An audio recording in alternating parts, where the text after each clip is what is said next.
8 signs that reveal hidden anxiety. Let's get right into it. Number 1. Nail biting or constant fidgeting. Ever looked down at your hands and realized, with a slight sense of horror, that you've been methodically destroying your own fingernails without even thinking about it?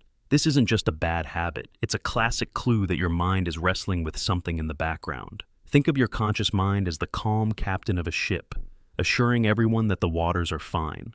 Meanwhile, hidden anxiety is the frantic crew below deck, running around trying to patch a leak. That nervous energy has to go somewhere, and it often leaks out through your hands in the form of nail biting, skin picking, or ring twisting. Here's how this reveals the hidden part. You're often not consciously aware you're even doing it until you've already done the damage. The action is on autopilot. This disconnect is the key. Your body is physically reacting to a stress that your conscious mind has either pushed aside or hasn't fully acknowledged yet. You might tell yourself you're just bored, or it's just a habit, but it's actually a physical manifestation of a mental overload. It's your body's way of sending up a flare, signaling that even if you think you're calm, there's a storm brewing just beneath the surface that's demanding your attention. Number 2, leg shaking, bouncing, or endless pen twirling. That bouncing leg under the table isn't just a quirk. It's basically your body's secret engine burning off excess fuel. When your brain perceives a threat, whether it's a genuine danger or a stressful work project, it releases adrenaline, preparing you for fight or flight. But since you can't exactly sprint away from your desk, your body finds a loophole. It initiates a localized earthquake in your leg. This creates an outlet for all that get-ready-to-run energy that has nowhere else to go. You're physically discharging stress without ever leaving your seat. The reason this points to hidden anxiety is the common feeling of, I don't even know why I'm doing this. A person whose leg is bouncing might not actively feel panicked or overwhelmed in that moment. They might just feel restless or full of energy. This is the camouflage. The physical act of shaking or fidgeting is so effective at burning off the nervous energy that it can actually prevent the emotional feeling of anxiety from reaching your conscious mind. Your body is essentially dealing with the problem, so your brain doesn't have to. It's a subconscious regulation tool, and the constant motion is the evidence of an invisible battle being fought within your nervous system. Number 3, compulsive phone checking. You unlock your phone, you see nothing new, you lock it. 10 seconds later, an invisible force makes you pick it up and do the exact same thing again. This loop isn't about looking for something specific. It's about looking for a feeling, reassurance. In a low-grade, constant state of anxiety, your brain is always on patrol, scanning for potential problems. Your phone, with its infinite scroll of information and connection, has become the perfect tool for this patrol. Every check is a subconscious question. Is everything okay? Am I safe? Did I miss a threat? This becomes a sign of hidden anxiety because the motive is buried deep. You're not thinking, I feel anxious, therefore I shall check my phone. You just feel a compulsive, unexplained urge. It's a modern pacifier for a feeling of unease you haven't put a name to. The action is a symptom of a background hum of worry that you're likely ignoring or attributing to something else, like boredom. When you find yourself checking your phone for no reason, you're not bored. Your subconscious is anxious, and it's sending your thumb on a mission to find a piece of information that will, even for a fleeting second, make it feel like everything is under control. Number 4, irritability and quick temper. Have you ever completely lost your cool over something ridiculously small? The Wi-Fi takes 2 extra seconds to connect. Someone chews their food too loudly, or a driver in front of you hesitates for a moment, and suddenly you're filled with a level of rage worthy of a supervillain. This isn't you suddenly becoming an angry person, it's your brain running out of bandwidth. Think of your patience as your mind's RAM. When you're dealing with hidden anxiety, it's like you have a massive resource-hogging application running in the background at all times.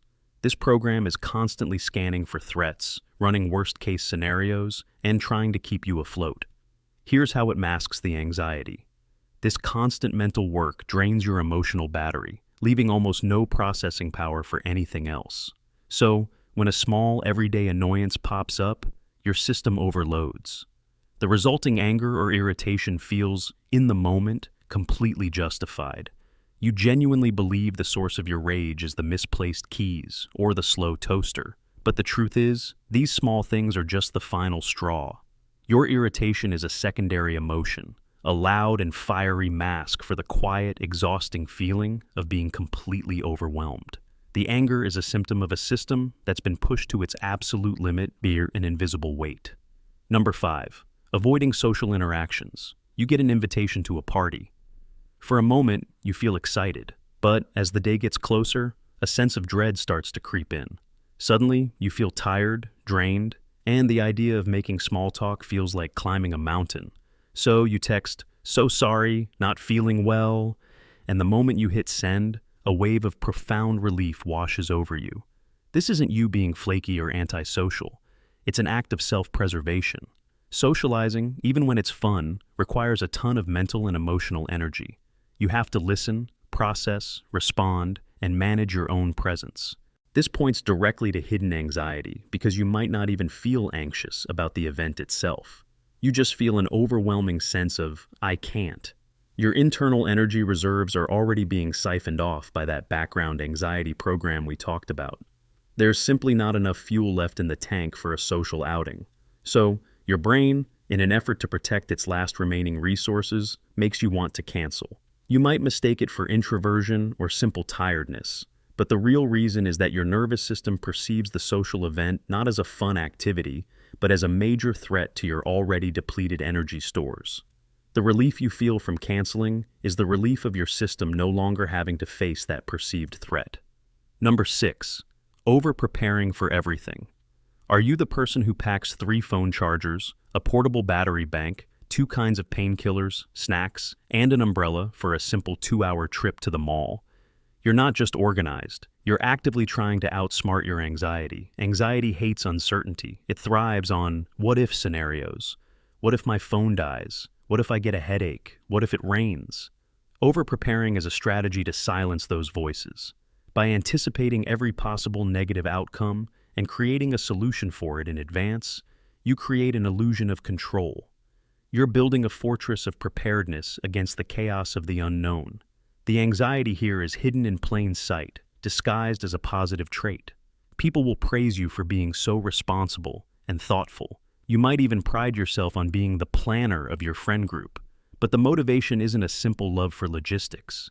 It's a deep-seated fear of being caught unprepared by a world that feels unpredictable. Each item in your bag is a talisman against a specific fear. That extra charger isn't just a backup. It's an emotional shield against the anxiety of being disconnected. This behavior perfectly masks the underlying worry by channeling it into productive, even admirable, action. Number 7. Sleep disturbances. You've had a long day, you're physically exhausted, you get into bed, turn off the lights, and nothing. Your body is ready to sleep, but your mind has apparently just downed 5 espressos and decided it's the perfect time to host a film festival of your most embarrassing moments, future anxieties, and imaginary arguments. Waking up at 3 a.m. with a jolt of dread is another classic feature. During the day, your brain is busy, distracted by work, conversations, and endless tasks. These distractions act as a buffer, keeping the full force of your anxiety at bay. This is where the hidden anxiety reveals itself in its purest form. At night, when the world goes quiet, all those buffers are gone. There's nothing left to distract you from the low-frequency hum of worry that was running in the background all day. It's just you and your unfiltered thoughts. The inability to sleep isn't a random glitch. It's a sign that your nervous system is still stuck in fight-or-flight mode. Your body is still coursing with stress hormones like cortisol, keeping you vigilant and on high alert. You might blame your insomnia on anything else, what you ate, a noise outside, but often it's the undeniable signal that your mind is grappling with a heavy burden it can no longer ignore in the silence of the night. Number 8. Procrastinating important tasks. You have a big, important deadline looming. You know you need to start, you want to start, but instead of opening the document, you find yourself alphabetizing your spice rack or watching a 2-hour documentary on the history of doorknobs. It feels like laziness, it looks like laziness, but more often than not, it's paralysis. When a task is tied to a high-stakes outcome, anxiety can trigger an intense fear of not doing it perfectly. The pressure to succeed becomes so immense that the thought of starting is completely overwhelming. The anxiety here is masterfully hidden behind self-criticism. You tell yourself, I'm just being lazy, or I have no self-discipline. You blame your character, not the powerful, invisible force of anxiety that's hitting the emergency brake. Procrastination is an avoidance strategy. Your brain perceives the important task as a threat of failure, of judgment, of not being good enough. By avoiding the task, you also get to avoid that potential pain. The temporary relief you feel from cleaning your kitchen, instead of writing that report, becomes addictive, creating a vicious cycle of avoidance, followed by shame, and even more anxiety as the deadline gets closer. It's not a flaw in your work ethic. It's a fear response in disguise. That's all for today. I'll be making similar videos in the future. Subscribe to see them.